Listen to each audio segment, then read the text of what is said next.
dar comienzo, ya están aquí en el escenario, en la mesa, para abrir con esta conferencia inaugural Educar para la Inclusión Social y la Emancipación.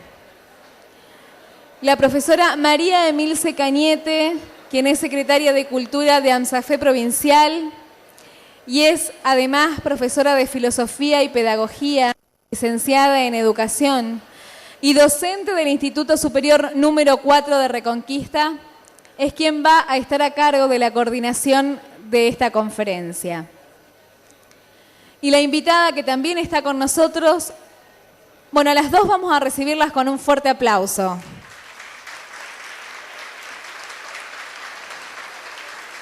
Está con nosotros Graciela Frigerio.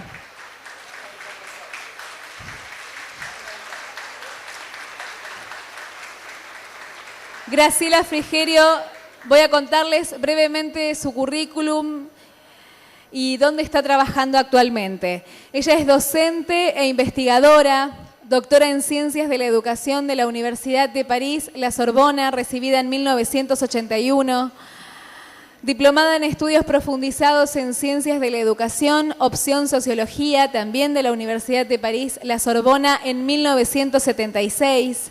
Es diplomada en Estudios Profundizados, especializada en Psicología en Ciencias de la Educación, opción Pedagogía y Psicoanálisis de la Universidad de París 10. Eso fue en 1983. Además, hizo el profesorado en Ciencias de la Educación de la Universidad de Buenos Aires, graduándose en el año 1975. Fue reconocido. Los dejo entonces con la profesora María Emilce Cañete y con Graciela Frigerio.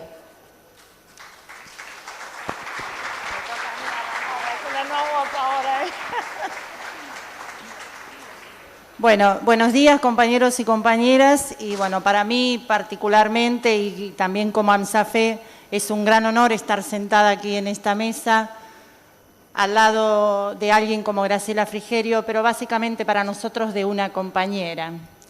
Yo particularmente quiero agradecerle públicamente con todos nosotros esta disponibilidad y este esfuerzo que ella hace muchas veces para poder estar y que está cada vez que como AMSAFE nosotros la hemos convocado. Así que muchísimas gracias, Graciela, por estar acá entre nosotros. Una vez más, estuviste por allá por el año 2001 también colaborando cuando trabajábamos en el tema de capacitación para el concurso de media, recuerdo que vino también para darnos acá a nosotros una charla. Lo que le hemos pedido básicamente a Graciela tiene que ver justamente con lo que hemos definido como eje fundamental de este congreso y que hace a la temática central, que es educar y hacer escuela para la inclusión social y la emancipación. ¿Por qué nosotros nos hemos centrado básicamente en esto? Porque entendemos sobre todo que hemos llegado a un punto de inflexión que luego de prácticamente 10 años de implementación y de implantación, ¿no es cierto?, de la Ley Federal de Educación en la provincia, era necesario precisamente generar un espacio no solo de formación, sino también de discusión y de debate centrado en esto, ¿no? En una escuela, como muy bien decía el compañero José María Tesa hoy, en una escuela y en una educación y en otro proyecto educativo nacional y provincial al servicio del pueblo. Y si uno plantea esto y si el eje es este, indudablemente tenemos que ir justamente por este camino de la no exclusión, que ha sido consecuente con todo el resto de las políticas neoliberales que se han implementado en nuestro país, y también tenemos que ir por una pedagogía liberadora, por una pedagogía de la emancipación. Yo creo, y muchos compañeros también sé que lo piensan, que a pesar de estos 10 años nosotros hemos resistido. Y hemos resistido justamente con nuestro trabajo y con nuestra práctica. Y con nuestro compromiso, no solamente entre nosotros mismos como compañeros docentes, sino también con la comunidad y con los padres. Y de esa capacidad y de esa resistencia concreta es que hemos ido construyendo saberes que son los que nosotros decimos buscan integrar otro proyecto educativo, ¿no es cierto?, que llamamos democrático, crítico, popular, científico, lo que indudablemente nos pone en otra posición y nos sitúa también desde otra perspectiva. Y en esto de una pedagogía de la emancipación o una pedagogía liberadora, bueno, uno indudablemente creo que nosotros como latinoamericanos no podemos no hablar aquí de Paulo Freire. Y en este sentido creo que viene bien, una vez más, en el marco de este congreso y de las actividades siguientes, rediscutir esta cuestión de entender nuestra propia práctica pedagógica, nuestra propia práctica educativa como una práctica política. Si hay algo que esta ideología neoliberal intentó hacer, y cuando intenta cooptar nuestras cabezas, es justamente despolitizar nuestra propia práctica. Y a veces uno escucha, ¿no?, y creo que hay que decirlo también, a veces uno escucha con mucho dolor, no, en las escuelas sobre política no. Entonces creo que una vez más nosotros tenemos que dar esta otra discusión.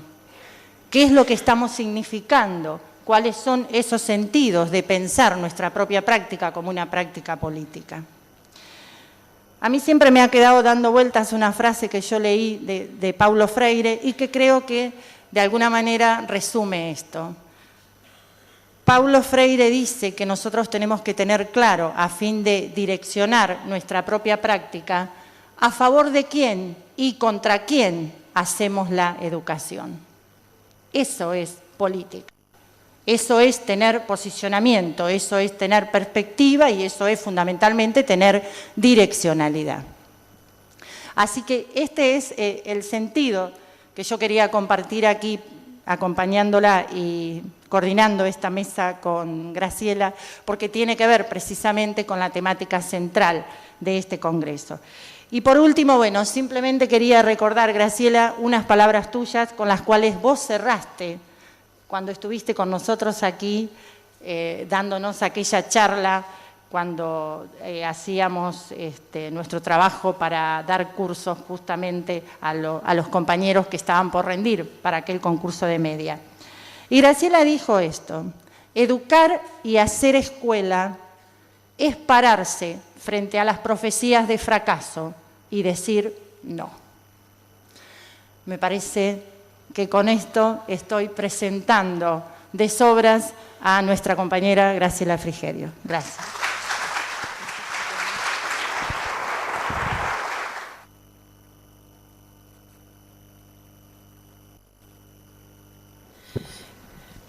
Bueno, buenos días a todas y a todos. Muchas gracias por esta nueva invitación, este nuevo desafío. Yo no podría empezar esto que no va a tener la característica formal de una conferencia, sino que espero sea una comunicación a pesar del número, o sobre todo a propósito del número impactante que ustedes son, sin decirles que me conmueve estar acá, que estoy a la vez agradecida por esta invitación y un poco arrepentida en el sentido de que uno se hace la pregunta frente a tantos que hacen escuela todos los días, ¿qué puede uno agregar a lo que ya saben, a lo que viven cotidianamente, a lo que piensan, a lo que construyen? No sé si puedo agregar más cosas a las que ustedes ya tienen en la cabeza. A lo mejor usaré otras palabras y a lo mejor, no sé, pondré a circular algunas ideas formuladas de manera distinta para poder sostener una discusión. Debo reconocer también, le quiero agradecer muchísimo a Emilce las palabras, porque es cierto que tenemos un viejo vínculo de un afecto, de una solidaridad, de una simpatía en el pensar, de una amistad intelectual, si ustedes quieren, que seguramente tiene que ver con lo que nos preocupa o con lo que queremos. Les decía que tengo también que reconocer que este es un tiempo para mí, yo les diría, a ver, ¿cómo podría usar la mejor palabra? De preocupación y de dolor. Creo que son tiempos en los que muchos de nosotros estamos dolidos, que muchos de nosotros tenemos una especie de tristeza por las cosas que pasan que no tienen explicación, por lo injusto, por lo que no encuentra razón, por lo incomprensible. Y yo les confieso que es un esfuerzo para mí, yo me imagino que quizás para algunos de ustedes disculpen la confianza de dirigirme así a ustedes, me atribuyo, me tomo a la letra ese concepto de compañera que me regaló, que me donó Emilce, que a ustedes les debe ocurrir algo parecido. Y la preocupación que me da cuando siento la tristeza que me embarga, ¿no? Hablábamos con Patricia Redondo, con quien van a charlar hoy a la tarde, cuando veníamos para acá. Hace años que hacemos escuela, que andamos por las calles, por los pueblos, trabajando con los maestros, con los pibes, y de pronto hay algo inédito en esta situación que nos sopapea de una manera y dice, pero no es que empezamos ayer a hacer esto, no es que es la primera vez que trabajamos en la villa, no es la primera vez que nos encontramos con alguien que está a la intemperie, que no tiene techo, pero hay una manera en que esto se encarna en este tiempo que a veces uno casi se queda mudo, ¿no? Es decir, ¿qué dice uno frente a esto? Y el primer trabajo para mí, no sé, para ustedes, cuando pensaba la charla, el momento de hoy, es decirme, la verdad que por momentos me quisiera quedar callada y siento que tenemos la obligación de hablar. Que hay un trabajo a hacer, como les podría decir, de no dejar que se nos melancolice el pensamiento, ¿no? Que algo no triunfe sobre nosotros, colocándonos en la posición de estar vencidos. Porque el mundo que nos rodea es un mundo de una extrema crudeza y de una extrema crueldad. Las políticas que se vienen llevando a cabo, que yo creo, discúlpenme, yo creo que para pelear uno tiene que ser optimista y realista a la vez, que no han concluido. Son políticas dessubjetivantes, si tuviéramos que poner una palabra teórica a esto. Una política dessubjetivante es una política que a uno lo maltrata porque para esa política uno perdió el estatuto del sujeto. Uno no es nada, uno no es nadie. Y como uno no es nada y uno no es nadie, entonces lo pueden humillar, lo pueden maltratar, lo pueden ningunear, lo pueden violentar, ¿no? Y cuando digo todo esto, inmediatamente, y esta también es una preocupación, porque lejos, lo último que quisiera es que se nos instale acá una tristeza suplementaria.